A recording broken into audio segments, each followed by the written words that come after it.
Hey guys, my name is Jess and I'm a sports dietitian and I'm here to give you some tips for the Great Aloha Run.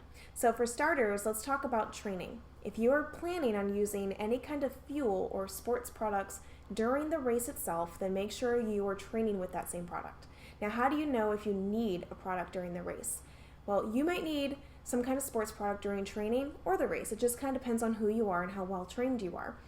If you are running for under an hour, generally you don't need any kind of fuel. You might want some water. You might want to just swish your mouth with some water, but generally that's all you need. If you're running for more than an hour and a half, then you might need some fuel. Some people can go up to 2 hours without fuel, but it's really up to you. If you don't feel like you're reaching your goals in your training, then you might consider starting on the low end of a fueling routine. So what that looks like is between 30 and 60 grams of carbohydrates per hour of exercise. Okay, and that's just during your exercise. If you're just starting out with fueling, it's okay to start at 15 grams per hour just to get used to the product or the amount of food that's going to be in your stomach. Now, pay attention to your product that you're choosing because some gels differ, some sports drinks differ, so just make sure you're reading your labels. Next up is hydration. So you should make sure that you are well hydrated all the time, and the best way to do that is to check your first shishi in the morning and see if it's a light yellow color or clear. That is the best indicator. If it's not, then start drinking throughout the day.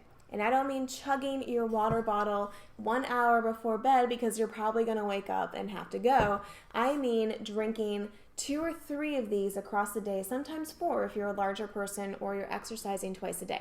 So make sure you're staying well hydrated. Prior to your workouts and the race, make sure you're getting some fluid in as well, about 16 ounces within the hour leading up to the race.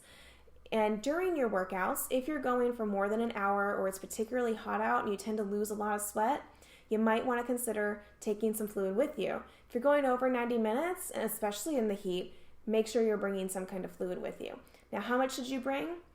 Calculate your sweat rate. The best way to do this is to Google it or download an app. What you're going to do is measure your weight before and after that workout, and that fluid lost is going to cause a weight change. And for every pound lost, you need to consume about 16 ounces of water. Now, that's during your workout.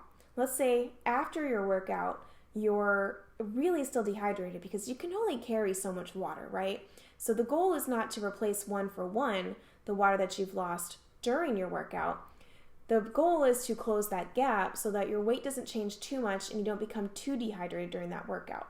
So even if you bring water with you, you may still weigh less after your workout than before. And contrary to popular belief, and sorry to burst some bubbles, it's usually not because you burned off fat. To see a weight change in fat burn in one go of exercise, you usually have to complete something like an Ironman. Okay, so trust me, it's most likely water is that weight change. So let's say you didn't consume a 1-to-1 for the water loss and you still have a weight change. Well, make sure you're consuming water even after the fact so that you replace that water, but then consume a little bit more to create some extra urine to get rid of the waste products that you created. You also want to make sure that you are well hydrated for that next workout that you go into. And this stays true for the race as well. You want to be very well hydrated going into the race, okay? Now, what to consume before, during, and after training or the race. Now, before your workout, if you're working out in the morning, this can be a little tricky, and race day is early, so you want to make sure that you're getting a good, well-rounded meal about 3 to 4 hours before your workout or your race. And you want this to include both carbs and protein. So this might involve waking up pretty early. And I remember that great Aloha traffic, so many of you are probably getting up that early anyways. About 1 to 2 hours before the race or training, you want to focus on some carbohydrates, okay? And then in the hour leading up to your race or training, you really only want carbohydrates. We already talked about during, so after your workout or your race, you want to recover. So you need to give your body some fuel so that your muscles can recover and you are fueled for that next workout. So replenish the energy that you burned with some carbohydrates and some protein. And this is going to give you carbs for fuel, protein to repair those muscles. And if you want to do that on race day with something that's maybe not so healthy, then that's okay. But leading up to race day, make sure you're choosing healthy options, okay? Thanks, guys, and best of luck to you. Mahalo.